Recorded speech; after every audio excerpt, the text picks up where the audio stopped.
यह बाबा साहब ने अच्छा किया कि दलितों की समस्या का मूल मर्म पकड़ लिया था। उन्होंने दलितों की समस्या को ठीक ही धार्मिक माना था। इसी के समाधान में वे विश्व की धार्मिक यात्रा पर निकल पड़े थे। इस यात्रा में उन्होंने अपने व्यस्त जीवन का 21 वर्ष का समय लगाया। उन्होंने विभिन्न धर्म ग्रंथ पढ़े और धार्मिक लोगों के अनुभव प्राप्त किए। यह उन्होंने फिर अच्छा किया कि संसार के सारे धर्मों में से एक बौद्ध धर्म को ग्रहण किया।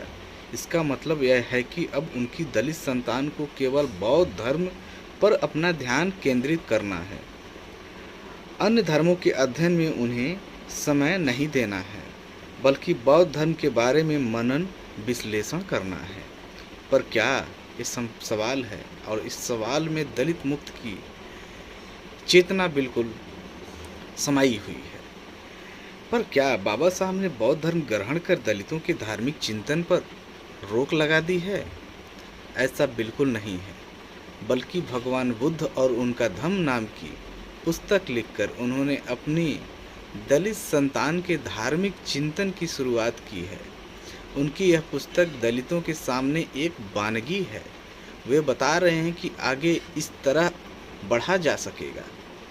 इस चयन में उन्होंने दलितों के लिए बाकी धर्मों की अनुपयोगिता सिद्ध की है, पर वे बौद्ध धर्म को स्वीकार करने में भी काफ़ी हिचकिचाए हैं। उनकी समस्या यह थी कि वे इल्हामी ज्ञान में विश्वास नहीं करते थे।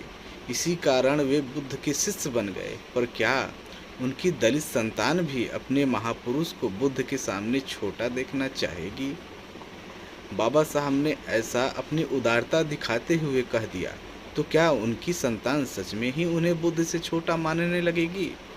सच्चाई यह है कि बुद्ध की बाबा साहब से कोई तुलना नहीं होनी चाहिए। बाबा साहब ने खुद कोई नया धर्म खड़ा नहीं किया, तो क्या इसका अर्थ यह ले लेना चाहिए कि वे नया धर्म खड़ा करने के योग्य नहीं थे?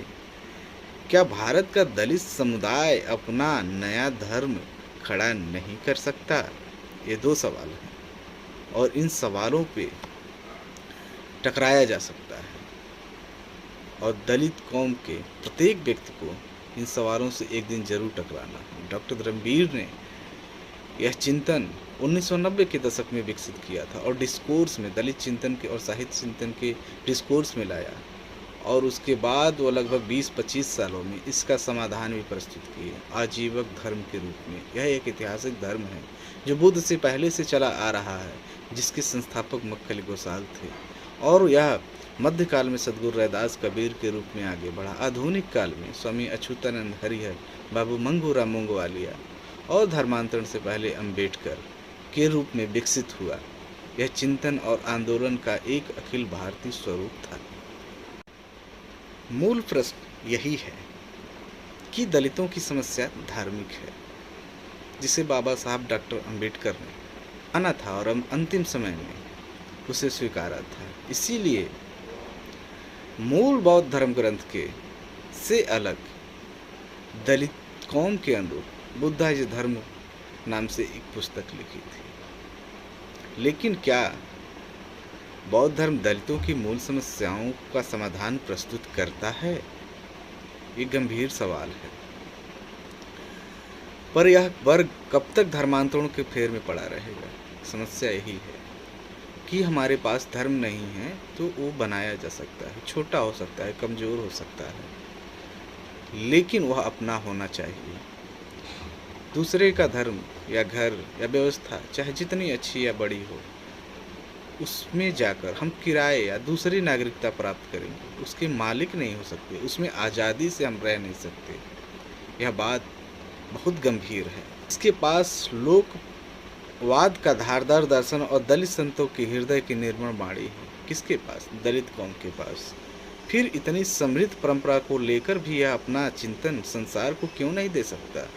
जबकि सिख धर्म के लोग हमारे सद्गुरु रैदास और कबीर के वाणियों को लेकर विश्व में अपनी पहचान बनाए हुए हैं। अपनी महानता में इसके पास किस चीज़ की कमी है? इस महानता में सबसे बड़ा और आखिरी योगदान स्वयं बाबा साहब के चिंतन का है। दलितों की समस्या को लेकर बाबा साहब संसार के किसी भी महापुरुष से छोटे नहीं पड़ते। वास्तव में यदि बाबा साहब के पास इस समय भारत के तमाम दलित संतों का साहित्य उपलब्ध होता तो वे बुद्ध की शरण में जाने के बजाय अपने संतों के डिग बैठते।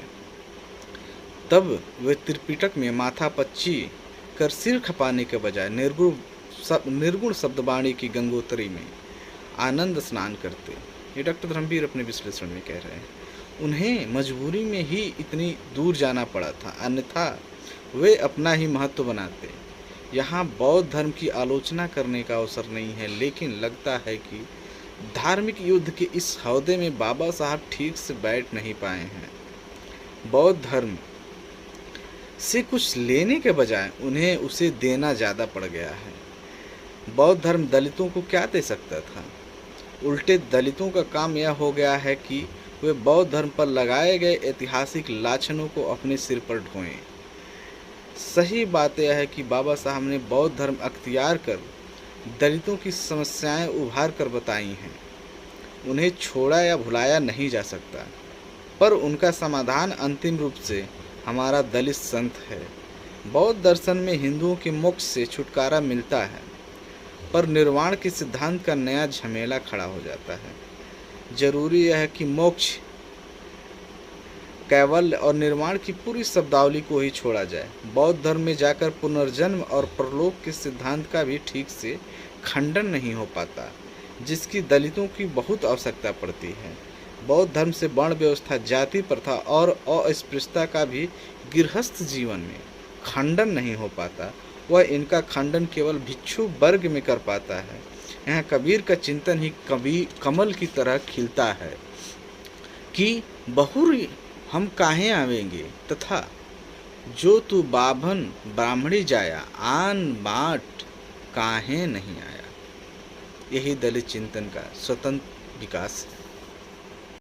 धर्मवीर शूद्र और दलित जातियों की स्वतंत्र चेतना के लिए कहते हैं कि वह तभी मुक्त और स्वतंत्र होंगे जब शूद्र का हिंदू धर्म की बुराइयों से छुटकारा तभी हो सकता है जब शूद्र कहेगा कि उसे हिंदू धर्म से कोई वास्ता नहीं है। जिस दिन वह अपने चिंतन में हिंदू धर्म की बुराई करना छोड़ देगा और हिंदू समाज को कोसना छोड़ देगा, उसी दिन वह उसके जंजालों से मुक्त हो जाएगा। इस समाधान में शूद्र और दलित का हिंदू धर्म से कोई सरोकार नहीं रह जाना चाहिए, जैसा उसका इस्लाम से या ईसाईयत से कोई सरोकार नहीं है। शूद्र लोकतांत्रिक राज्य व्यवस्था में हिंदुओं की राजनीति से तालमेल रख सकता है। वह आर्थिक क्षेत्र में हिंदुओं के साथ सहयोग कर सकता है और सामाजिक संस्कारों में विवाह के अवसर पर सप्तपदी चलने की नकल कर सकता है, लेकिन धर्म की दृष्टि से वह हिंदू शास्त्रों का हिस्सा बिल्कुल नहीं है। यदि वह हिंदू धर्म का कोई हिस्सा है तो वह इसी रूप में हो सकता है जिस रूप में बलि का बकरा और खेत का बैल हिंदू धर्म के अंग है। उसका धर्म बिल्कुल अलग धर्म है, जिसे दलित संतों ने न्यारा धर्म कहकर गाया है। मध्यकाल में सदगुरु कबीर ने भी कहा था, हिंदू कहूँ तो हूँ नहीं, मुसलमान भी गारी। किसी भी स्थिति में उसके लिए हिंदू होने का मतलब शूद्र, चांडाल, अंतंज और अछूत होना नहीं हो सकता है। अंत में सार की बात यही है कि जब तक शूद्रजन हिंदुओं के धर्म से जुड़े रहेंगे, उनका अपमान करते हुए आगे करपात्री भी अपनी किताबों में घमंडी बनकर लिखते ही रहेंगे। कर्मों के अनुसार जैसे ब्राह्मणी से हरिणी होते हैं, वैसे ही ब्राह्मण ब्राह्मणी से ब्राह्मण उत्पन्न होता है। ऐसे हालात में आगे का कोई भी करपात्री अपनी किताबों में यह लिखे बिना नहीं मानेगा कि नाई, धोबी आदि अपना काम करें, जिसके बदले उन्हें अन्न मिले और जिसका जो परंपरागत व्यवसाय है उसे करना चाहिए। इस दृष्टि से दलितों को स्वतंत्र ढंग से सोचना चाहिए। उन्हें अभिशप्त चिंतन की गिरफ्त में नहीं आना चाहिए। जब तक सांस्कृतिक और धार्मिक रूप से दलित और शूद्र मुक्त नहीं हो जाते, अपनी पहचान बना नहीं लेते, तब तक वह हिंदू धर्म के अंदर समाहित करके गुलाम बनाए जाते रहेंगे और ब्राह्मणों का उपनिवेश वह बनते रहेंगे।